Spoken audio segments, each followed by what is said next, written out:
What's up guys, welcome to Finecraft Woodworks. Today I'm going to show you guys how to make these really cool wooden coasters. So sit back, relax, and enjoy the video. So the first thing we're going to do to make these coasters is I have a piece of Paduk here. You can see the lines that I drew on those boards. What I'm going to do is I'm going to take my jigsaw and I'm going to cut out some of those lines. This will all make sense in a little bit. If you have a bandsaw, it'd actually be quite a bit easier. I don't have one right now, so I'm just using a jigsaw, but the Festool really works awesome here. I was actually lucky enough to have it given to me, so I'm very grateful for that. So I'm just cutting out some of those curvy lines here, and then in a second here I'm going to do a glue up. What I did is I cut some really thin strips of maple, and then I glue those strips in the areas that I cut the curves and just clamp the whoopee out of it. And if you do that many times over, you can actually get a really cool pattern. So here I'm just doing the same thing again after that glue's dried. I'm cutting a couple more lines, and then I can do the glue up, and you basically repeat this as many times as you want, and that allows you just to get a really cool, unique pattern. And again, if you had a bandsaw, this would just be a lot simpler and whatnot. But yeah, it works well. Always wear eye and hearing protection and all that jazz. Doing another glue up, definitely a messy process. You can see my clamps are just really beat up and kind of gross, and that's just part of the woodwork journey here. So on this one, I'm actually going to do a third line here. So I like to draw the line with a pencil, kind of brainstorm how I want to do it, do the glue up, so on and so forth. So another glue up here. And now I'm just gonna let it dry. And then here in a second, you're gonna see once you have all the lines how you want them to, I'm going to cut up that board, and I'm basically gonna cut it into chunks that are going to be the coaster. So it really doesn't matter what size you make the coaster within a certain degree, but it does matter to get it very consistent. So you see I have a stop block just clamped down, and that's just going to get me the perfect size every time. And then here you see I'm just taking a sander here and trying to flatten it. That didn't work out very well because the corners were rounded over a bunch. And this is just kind of like a little sneak peek, just putting some more water on it so you can just see what it looks like. But what I'm going to do, and you're going to see here in a little bit, is I actually build a flattening sled, which you see right here. And that allows me to get it perfectly flat and not have the corners rounded over like I had with the sanding. So this process takes a while. If you had, there's other tools out there that could probably make this happen quicker, but router sleds are just a good old, trusty, reliable. This Ryobi router or palm router is probably a little underpowered for what I'm doing, but it did work. Here, one of the coasters came out, and I ended up using just some more of this double-sided adhesive tape, and that worked really well. I went through a ton of the tape through the course of all this, but here's the flat edge, and you can see it worked perfectly. And so I plane it, I get it nice and flat, and then I do a little bit of sanding just to get it smooth. And you will see that here in a second. So here's another shot of that flattening sled. It really works great. It makes a ton of dust, but that's just part of the woodworking process. So I wanted to make some other coasters as well, and these I'm going to try to do a epoxy pour here. So I was kind of figuring out as I went how to build a mold, but I had this tuck tape and some silicone caulk, and as long as you do it right, the goal is just to get no leaks, and that's really the important thing. I really didn't want to make a mess of the shop. This is definitely the proper way to use a jigsaw here. I'm just taking some of those coaster blanks and just cutting them into random shapes, honestly. And you'll see these are the random shapes that I cut, and I'm going to take my Dremel, and it's got an assortment of tools here, and I'm just gonna again just kind of randomly carve away until I get some shapes that I think are cool, and then I'm gonna use the epoxy to fill in those shapes. So the idea was and also I'm using some frog tape over the top, so hopefully it doesn't stain the wood, but the idea is to do some black epoxy, have it fill in all these areas, and I was hoping it looked really cool. So I had never done this before, so you see right here, first problem is the wood was floating. This wasn't what I was wanting. Also, you see the cup melting here. So epoxy's exothermic reaction, it was about 95 degrees in my shop. Definitely not what you want. The epoxy started to flash here. You can see that it was expanding there a little bit ago. I'll show another shot here in a second.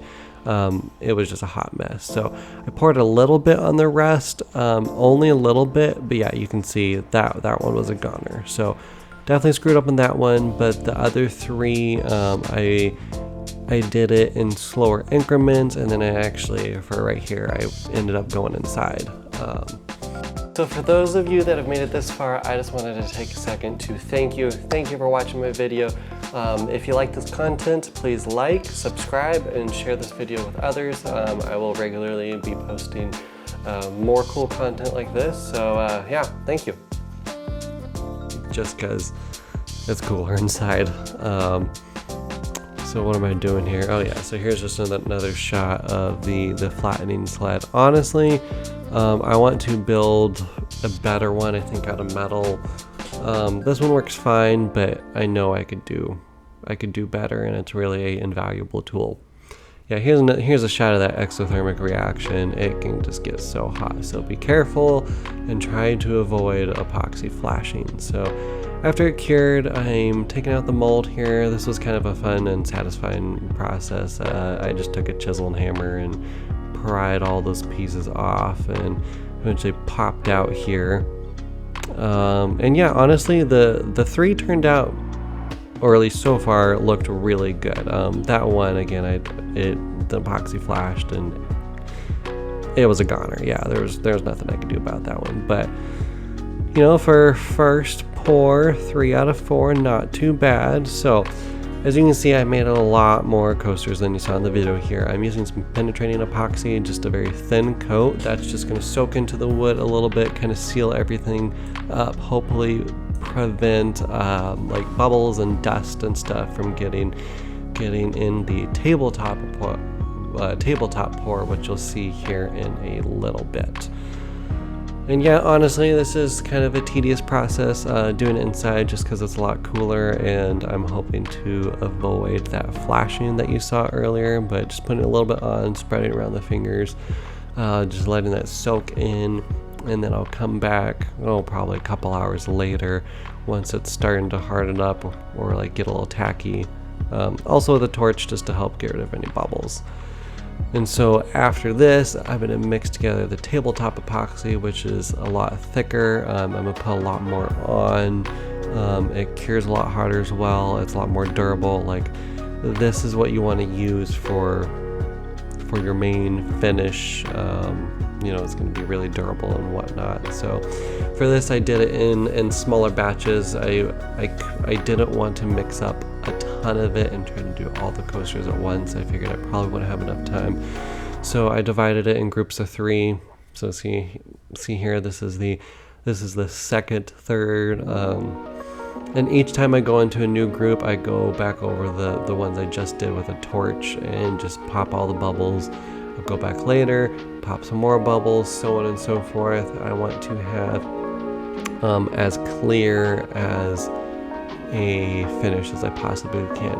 Another thing that you'll want to watch out for is, you know, sometimes pieces of dust or hairs or whatnot can get in the epoxy, and if you catch it early enough, you can see right there, I just took some tweezers, pulled it out. And tabletop epoxy is self-leveling, so basically just leave it alone and it'll flatten itself and you'll be fine. But if you wait too long and it gets to like the tacky stage, then it's just better not to mess with it. The other thing is here, I really didn't want to have to do any like finishing or sanding or anything after this epoxy, you know, because when you pour it and it cures, I mean, it is a absolute mirror finish, and you know, it would be really hard to get that back if I did any sanding. You can do it, You know, you use some different polishing compounds and wet sanding. And also that's just some tools that I don't have. So the last thing is the underside. You do get this little like drip nibbins, and once they've hardened, I use that double-sided tape again, and I'm going to use my flattening sled to just slightly shave off those nibbins. And then once I've shaved that off, so again, flattening sled, invaluable tool, highly recommend it, but build one that's better than mine. So once I shave off those nibbins, I'm going to take some oil, I'm going to finish the underside. I did try finishing it with epoxy, but then you have the problem of it like dripping to the show side and you getting those like little nibs again. And it's kind of an endless cycle. And so I figured, okay, I'll have tabletop epoxy on the front and sides, and then I'll do oil on the underside. I finished one with tung oil. That's totally fine. I don't love how it smells and it takes a while to dry. So here I'm actually doing linseed oil. I personally like that a little bit better. There's no right or wrong. That's just a personal preference of mine. So after that, they're completely done. I got some double-sided little rubber feet that I stuck to the bottom, but I'm very happy of how they turned out. I think they look really good, especially that Paduke. I mean, the colors are just so vibrant. So as of right now, they are for sale in my Etsy shop. I've already sold one. I'll probably sell more really soon. So go ahead and go on there and check them out if you want to buy them.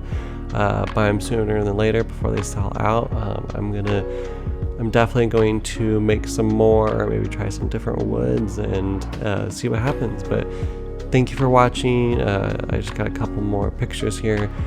These ones are pretty much plain Paduke with just a couple maple accents you'll see on two of them. And again, it's just beautiful. You know, that Paduke is just so vibrant, and it'll darken when it ages, and it's just awesome. And then the last set I have pictures of here is walnut and maple, and I think those look really well too. For whatever reason, I was having the hardest time photographing those. I think the camera makes it look less vibrant than it actually is. But thank you guys for watching, and have a fantastic day. So I know what all you guys are thinking. First off, that was a very cool video, right? So again, if you haven't already, go ahead and hit that subscribe button. Secondly, you're probably thinking, man, I wish this good looking dude had a place to set his ice cold beverage. Well, it turns out I do, with, again, these awesome coasters, and you can too. In the description of this video, there is a link to my Etsy shop. Go ahead and head over to that. Check out the coasters. There's many for sale, and if you see one you like, go ahead and snatch it up. And thanks for all the support, and have a great day.